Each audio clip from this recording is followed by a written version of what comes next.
right, guys, we've got a short one this evening. I believe that I think this is going to be a short one. We've only got 60 seconds of video clip to work with, so we'll see how long it takes us to do some disassembly here. So let's kick right straight into the video and see what we got. So this right here is it's actually going to be a response video to this lady. If you've been anywhere around, done any search or web searching on polygyny or the word polygamy, she always she calls it polygamy, but she's always talking about polygyny. And I believe she comes from a Muslim background. A beautiful lady who is a strong, positive advocate for for patriarchal men and more than one woman in a home. So let's see what she has to say, and then we'll take this in pieces. You need to bring more women for your husband. Men need more than one woman, and men crave more than one woman.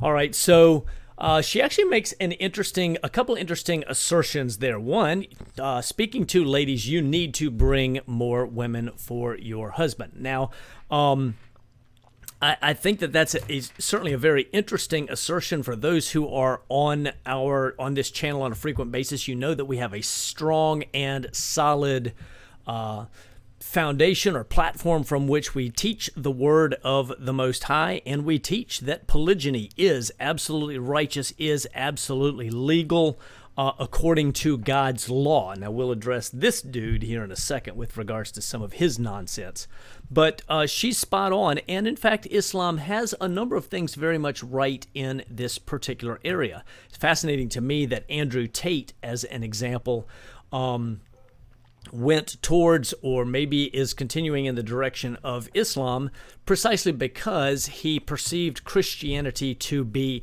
matriarchal and to have a lack of masculinity and a number of other things. And yet here, a fantastic, or in the lady that we just saw, a fantastic proponent for polygyny. And I think she and her husband actually have a business helping place women for so she has a vested interest in the message that she has as well. But the point is this: should a woman be open to or even looking for other women that can be part of the household that she's in?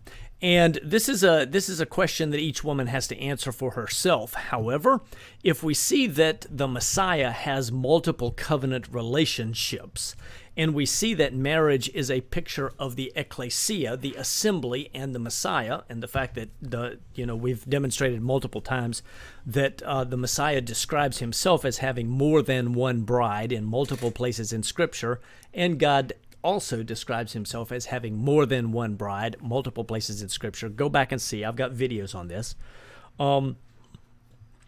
Then essentially this comes down almost to a form of evangelism in terms of how the parallels are between our relationship with the Most High and a woman's relationship with a man. And a woman that loves her master, loves her husband, loves her man, should be open to, or even actively seeking and bringing others and saying, my master is a good master. I've got a great husband. He can help you. He can take care of you as well. Come on, let's do this, okay? And I know of multiple polygynous families wherein the woman, to one degree or another, was instrumental in bringing another woman in because she met somebody that had needs that could be easily met in the house that they were in, and said, come, let me introduce you to my husband. Let's have a conversation, get to know us, and let's see if this would be a good fit to help you take care of the circumstances or situations in your life. And so, again, the lady at the beginning has a good message, and so she's right. She also, when she talks about the fact that men need or men crave more than one woman, that's not necessarily false. There are many men that are wired with the ability, both in heart, soul, and mind, to take care of and supply or provide for more than one woman. And so she also very much plays on that. So this guy's going to try to take her down. Let's listen to some of his ignorance. Here we go. Ma'am, blink twice if you need help. And I can assure you, as a married man, I do not need multiple women. The last thing I need is more than one woman walking around this house telling me she's hungry, but for the love of God can't tell me where she wants to go eat. I got my hands full already. Well, it sounds to me already like he doesn't have control of his own house, never mind the fact that he's trying to make a big joke out of the whole thing with, blink twice. Well, if he knew anything about the lady, she would not be interested at all in his help. I can assure you of that. This guy doesn't look like he can help much of anybody, maybe trying to be funny, but whatever. It's a big fat fail. And obviously can't control his own house if he's going to place in his woman's hands a decision, and then she can't make a decision. Well, then he needs to have the intestinal fortitude or the spine to say, "Look, I'll make the decision. Here we go. Let's go to dinner. I'll take care of this. Not a problem." Instead, he's going to whine about it. But let's go. In all seriousness, though, women do not listen to her. More than one meta-analysis has found that women involved in polygamous marriages have worsened mental health. And children with polygamous parents had a significantly higher global severity index. Unlike other great apes, humans are a pair bonding species. All right, so let's go back and look at the first section there. The first section, he's got a couple meta-analysis. Oh my gosh, that polygyny is a bad deal for somebody. Well, we have already demonstrated on here that there are multiple studies that also indicate that polygyny is a great deal, that in many places and circumstances, children are better off, they're better socialized, they have higher income, higher standards of living, women are better taken care of, needs are met. It's a whole lot better, obviously, than Christendom, D-U-M-B, Christendom, where half or more of the women are single moms, living by themselves, sleeping by themselves, trying to balance everything that that they need to do, and it's contrary to everything that the Word of the Most High says. There's just a shortage of good men, but we'll talk about that in a second. He talks here about that humans are, the great apes that are pair bond species. No, that's not true at all. In fact, that has historically been false through as many cultures and as many places and as many continents as we can name. The bottom line is that if you study marriage, one of the things that you will find is out of the something like 1,200 or 1,300 different discernible cultures or subcultures, there are something like 89 or 90% of those are polygynous in nature. They naturally are polygynous unless acted upon externally by, Greco-Roman thinking and Western civilization. Prior to that, they were naturally polygynous, and it wasn't a problem. In fact, in most places, the cultures thrived until Western Christendom came in and taught a false doctrine that comes straight out of Greco-Roman paganism. But he can continue to be beguiled by whatever if he'd like. We're designed to be monogamous. No, we're not. This is why in Christianity, the only permissible marriages are monogamous ones. Polygamy is something that resulted from a fallen state and not what... All right, polygamy is something that came from a fallen state, and we're designed to be monogamous. Up here on the screen, he has multiple passages of Scripture. So let's take a quick peek at these. I don't want to run through all of these scriptures, but we can look at the references. Those of you who have been with me for a while, you know that we have addressed every single one of these passages multiple times on this channel. Matthew chapter 19, 4 through 6, that's actually in a passage where Yeshua is talking about divorce. He's not talking about marriage. He's talking about the indissolubility of marriage. And he does say that when man and woman come together, they become one flesh and they're not to be torn apart. And he uses the passage from Genesis chapter 2, verses 24 and 25. Okay? What's fascinating, though, is he doesn't say that a man can only have one marriage. He just says that when they come together, they're not to be torn apart. If you go read, for example, the story of Jacob, God himself opened and closed the wombs in order to create the circumstances for Jacob to have 4 wives. We've done a whole video on this, and we go through the scriptures and demonstrate in spades that God caused that family to come together the way that it came together.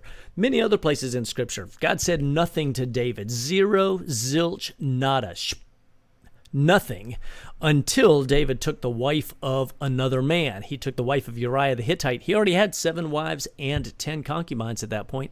When he took the wife of Uriah the Hittite, that's the point at which he got into trouble with the Most High. God had nothing to say to him before that. God describes himself as having two brides. We've talked about this multiple times. Go back and find the videos.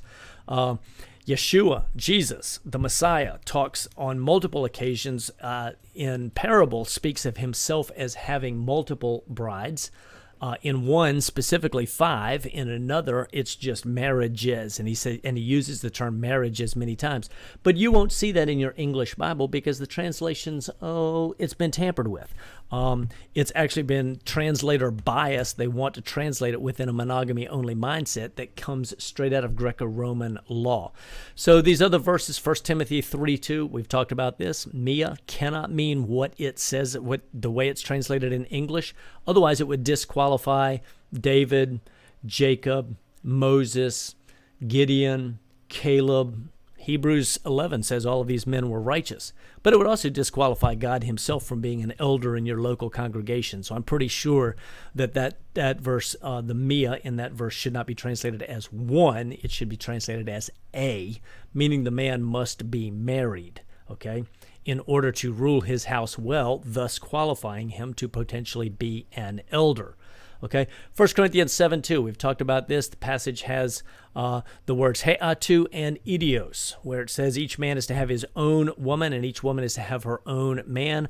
Well, unfortunately, the word own that is used there actually translates two different Greek words that mean two different things. One means he is to possess her. The other says she is to be possessed by a man. It's not an exclusivity claim in that passage. Leviticus 18:18 with the David Wilbur nonsense, we have disassembled that verse multiple times. The issue is a little phrase everybody wants to avoid that says as a rival, speaks to the intent. The intent. Malachi 2 verses 14 through 16 doesn't talk about divorce. In fact, the word divorce doesn't appear in the Hebrew. Sending away does, and sending away in that circumstance is casting her off without giving her a proper bill of divorce, without taking care of or meeting the obligations that a man has to her, and indeed that is wickedness. A man is responsible to take care of the women in his care. So, none of what he says here has anything to do with Christianity being a monogamy-only religion. That's a pile of hogwash, and its doctrines and traditions and falsehoods of men. What the Creator originally intended. No. Women, you are not objects for men to collect and use. Do not fall for this lie that you would flourish in a polygamous marriage. All right, so no, women are not objects for men to collect and use. However, women can flourish very much in a polygynous household that's run properly because there's shared duties, there are shared assets, there's shared resources, and it actually is a combination. It's demonstrably provable that when a polygynous household is managed properly, that the assets increase, that the well-being of every person there increases. But the one thing that has to decrease is this Western mindset, the matriarchal mindset that she's a queen and she owns the husband, because she does not, whether in monogamy or not. Scripture never talks about monogamy. It never talks about polygyny. What Scripture talks about is marriage, and it never, ever, not one place anywhere in Scripture, you won't find it, never does Scripture restrict a man to one woman only. It just says that if he has the women or woman, he must do the covenantal responsibilities necessary in order to take care of her. You need to bring more women for your husband. Men need more than one woman.